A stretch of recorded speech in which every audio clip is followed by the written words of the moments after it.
What is in place equals true, or for that matter, in place equals false? And why do you get warnings about it when you are grouping on a categorical column?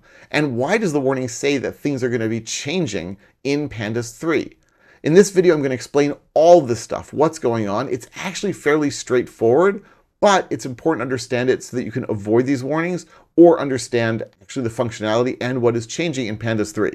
So let's start off with a data frame here based on some data that I really like using, which is every Olympic athlete ever in every event ever. And if I load it up here, we'll see from the CSV file, I have 271,000 rows. That's once for each athlete in each event in each Olympics.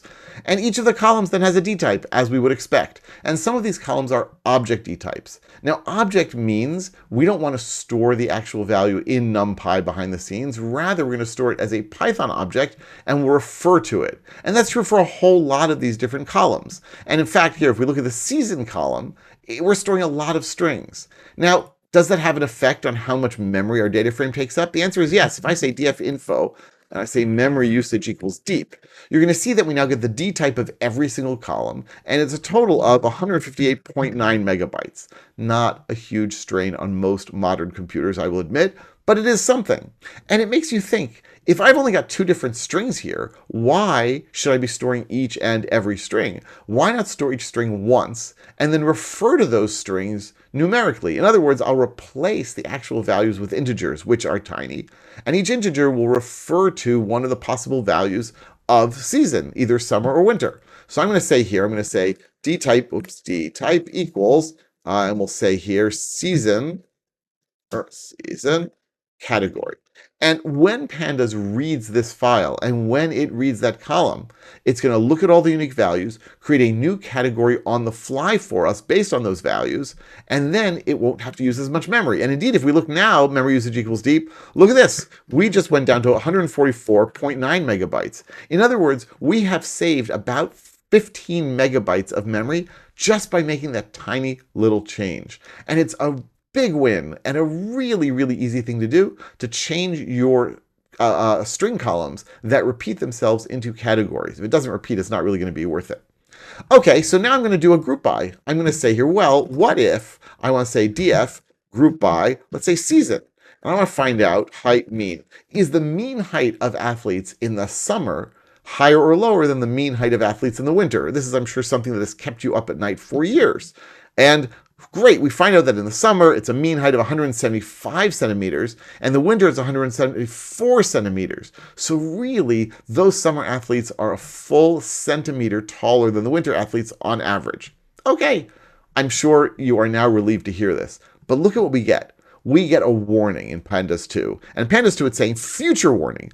The default of observed equals false is deprecated and will be changed to true in a future version of Pandas. Pass observed equals false to retain current behavior, or observed equals true to adopt the future default and silence this warning. What in the world is it talking about? So it's basically saying, listen, I'm going to group by on this category, but I need you to tell me, should I be including in my output categorical values that don't appear in that column? In other words, if the category includes values beyond summer and winter, but only summer and winter were actually in the column, do you want to see those also? And you might be saying, huh? Since when would there be values other than summer and winter? I mean, Pandas created this category on the fly while we were loading up the file. And the answer is that's true, but we don't have to do it that way.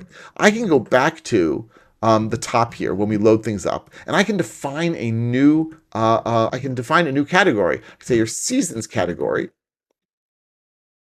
equals PD categorical D type, and I'll say here, oh, that's going to include winter and summer and spring and autumn, all four of them. And now instead of saying, hey, why don't you build a category on the fly, I can say, let's use seasons category.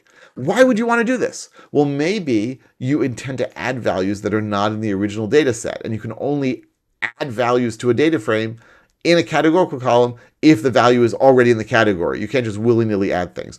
Or you might be using the same categorical in multiple columns. Either way, there's no problem with creating this data categorical D type of our own. It works, and we see here season is still a category, unique values too. Memory usage is now 144.9, exactly as it was before. All good. And now I group by, look at this. Look at this. It's giving me results for winter and summer, but it's also giving me results for spring and autumn, and it's saying nan. And this is what's going on. If you group by on a categorical column in Pandas 2, by default includes all of the values from the categorical, regardless of if those categoricals were in the actual column. And that's what it means here, observed equals false, meaning it does not need to be in there. So if I say here observed equals false, I'll get the same result, but it won't bother me. Why is it telling me this? Because in Pandas 3, it will default to observed equals true, which quite frankly is what most people would expect and want. You don't want to get these nans for values that are not in there. So let's go back up to the top here, and I'm going to copy this into my Pandas 3 Marimo notebook. So it's going to look very, very similar. One difference that you might notice, as I've mentioned in a previous video, is that the D type for many of these columns is now stir. It's going to use pi arrow strings. So it's going to be a bit smaller. And sure enough, if I go down here and say memory usage, I don't even have to say memory usage equals deep. It's going to be very fast. And it's down to 53.3 megabytes. Now that is with my categorical, right? So that's like as much as it goes. But you can see that just by switching to Pandas 3, I've saved about 100 megabytes. Wow. So now I'm going to go down here, I'm going to do my group by. And if I say group by with saying nothing else, I'm just going to say here group by. First of all, no warning. It does not tell me anything because I'm already in Pandas 3. Second of all, it's saying effectively observed equals true, meaning only give me results for the observed values. If I really want the old behavior, I have to say here observed equals false. And now it will give me all the values in the category in my group by results, regardless of whether they were in that column of the data frame. So if you are upgrading to Pandas 3 and you are doing group bys and you want observed equals false, you're going to have to say it explicitly now. But hey, for the last few years, Pandas 2 has been giving us this warning saying, watch out, listen up, this is changing in Pandas 3 and you better be ready. Do you have any other questions about Pandas 3? Let me know. I'd be delighted to answer them. Leave me comments, leave me feedback, and I'll be back real soon with lots more about Pandas 3 and also everything else between Python and Pandas. Talk to you real soon.